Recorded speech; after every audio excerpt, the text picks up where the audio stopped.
बिस्मिल्लाहिर्रहमानिर्रहीम एंड अस्सलाम वालेकुम। हम पढ़ रहे हैं Python backend web development programming with Django. और आज के इस जेंगो के लेक्चर में हम पढ़ेंगे कि how to send data to template. ठीक है, how to send dynamic data to template. ठीक है, अब लास्ट लेक्चर के अंदर हमने क्या किया था कि हमने एक इंडेक्स फाइल रेंडर के जरिए हमने यूआरएल में ओपन कराई थी और हमारे पास ये आउटपुट आ रहा था।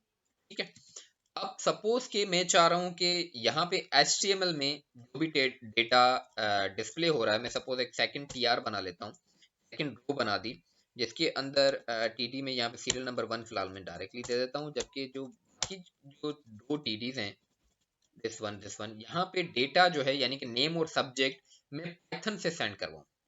ठीक है, इसी को कहते हैं डायनामिक।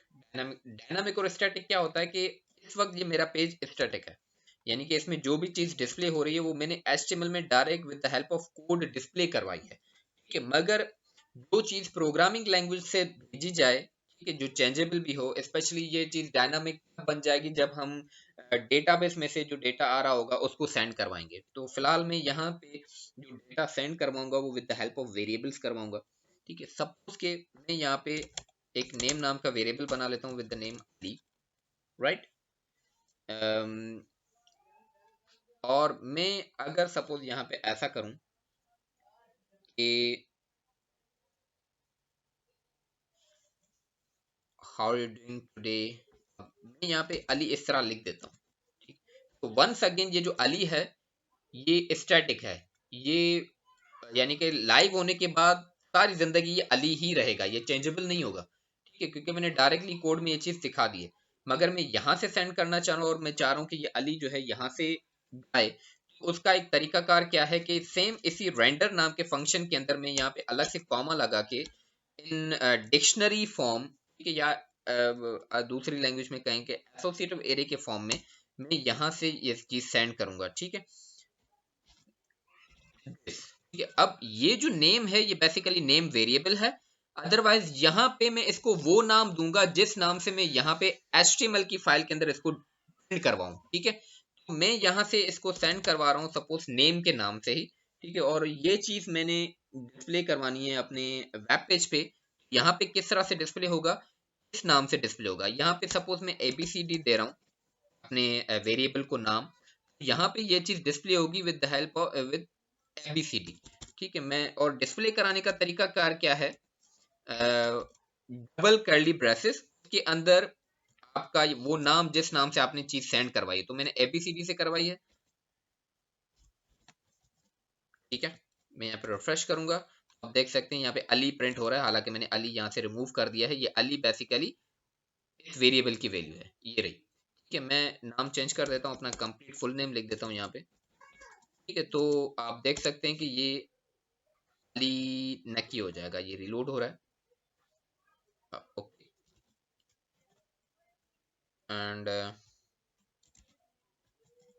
सेव कर दिया है अली नकी। ओके, ये रिलोड होने में टाइम ले रहा था। देखिए अब ये हमारे पास सक्सेसफुली क्या हो चुका है, अली नकी हो चुका है। मगर ये ABCD इस टाइप का नाम तो दिया जाता नहीं, ये नॉन प्रोफेशनल तरीका है, तो मैं इसको नेम ही नाम दे देता हूँ। ठीक है, और यहाँ पे मैं सेव कर लिया। और अब जब तो देखें कोई भी चीज मेरे पास डिस्प्ले नहीं हो रही। क्यों भी चीज डिस्प्ले क्यों नहीं हो रही, क्योंकि ABCD नाम की कोई चीज यहाँ से जा ही नहीं रही। यहाँ से जो हमने वेरिएबल सेंड किया है वो नेम नाम से सेंड किया है, तो यहाँ पे अब मुझे ये चीज नेम करनी होगी। ठीक है, तो वंस अगेन मेरे पास अलीना की डिस्प्ले हो गया। अब अगर मैं सपोज चाह रहा हूँ कि मैं मल्टीपल डेटा सेंड करना चाह रहा हूँ, मल्टीपल डेटा कैसे कि भाई मैंने नाम भी सेंड करना है, मुझे सब्जेक्ट नेम भी सेंड करना है, फिर मुझे सपोज एज भी सेंड करनी है इसी अलीना की यूजर की, फिर इस अलीना की यूजर की नेशनलिटी भी सेंड करनी है कि ही इज पाकिस्तानी। तो मल्टीपल वैल्यूज में अगर सेंड करूं तो कैसे करूं, एक तो तरीका मैं इस तरह से यानी कि एक लंबी कतार बनाता जाऊं। ठीक है, with subject and subject name, तो आगे वेरिएबल्स बना के, एक तरीका कार तो ये है। मगर ये क्या है, इससे क्या हो रहा है, लेंथी हो रहा है, कोड ज्यादा हो रहा है। तो उसका एक इजीली तरीका कार हमारे पास क्या है कि आप यहाँ पे लिस्ट बना दें। ठीक है, लिस्ट में वेरिएबल भी हटा देता हूँ, आप यहाँ पे लिस्ट बना दें। मैं यहाँ पे सपोज की लिस्ट बना रहा हूँ कॉन्टेक्स्ट नाम के, एक ये यूजर डिफाइंड वेरिएबल है। ठीक है, मैं लिस्ट बना रहा हूँ और ये डिक्शनरी फॉर्म में लिस्ट है, ठीक है। मैं नेम नाम से वैल्यू सेंड कर रहा हूँ व्हाट अलीना की, ठीक है, कॉमा। अब मैं यहाँ से सपोज कि सब्जेक्ट इसका सेंड कर रहा हूँ, सॉरी सब्जेक्ट पाइथन, ठीक है, एज 29 एंड मैं यहाँ से लास्ट में भेजूँ नेशनलिटी, आई होप स्पेलिंग सही है, ठीक है, नेशनलिटी एंड मैं यहाँ पे दे रहा हूँ पाकिस्तान, राइट। तो मैंने देखें यहाँ पे एक डिक्शनरी बना दी है, और मैं अब सिंपली यहाँ से ये सारी चीज रिमूव करके सिंपल क्या सेंड करूंगा, कॉन्टेक्स्ट वेरिएबल दिस वन, ठीक है। यानी कि at a time multiple values मेरी सेंड हो चुकी हैं, कहाँ पे, मेरे पाइथन के पेज की तरफ, मेरे HTML पेज की तरफ, मेरे टेम्पलेट की तरफ।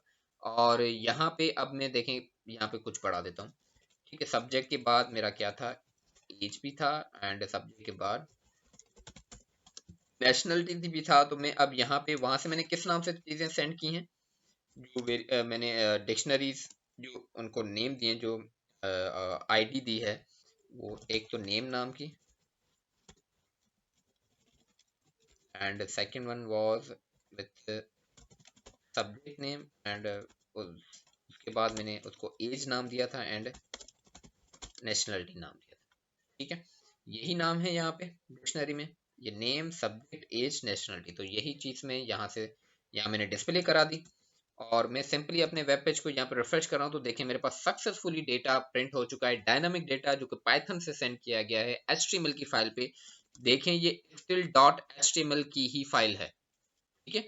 हालांकि दूसरी प्रोग्रामिंग लैंग्वेजेस में क्या होता था कि सपोज मैं अगर एग्जांपल दूं, क्योंकि हम वेब डेवलपमेंट पे काम कर रहे हैं, तो मैं अगर PHP का एग्जांपल दूं, तो PHP की फाइल में अगर टेम्पलेट भी PHP डेटा हमने डिस्प्ले कराना होता था, डेटाबेस का डेटा डिस्प्ले कराना होता था, तो हमें हर हाल में अपनी HTML की फाइल को भी एक्सटेंशन .php से सेव करना पड़ता था, ठीक है। अदरवाइज PHP का कोई भी वेरिएबल हम HTML टेम्पलेट में डिस्प्ले नहीं करा सकते थे। जबकि देखें पाइथन में ये इतना आसान है कि हमें बार बार अलग से फाइल्स की एक्सटेंशन नेम सेव कर चेंज करने की जरूरत नहीं है।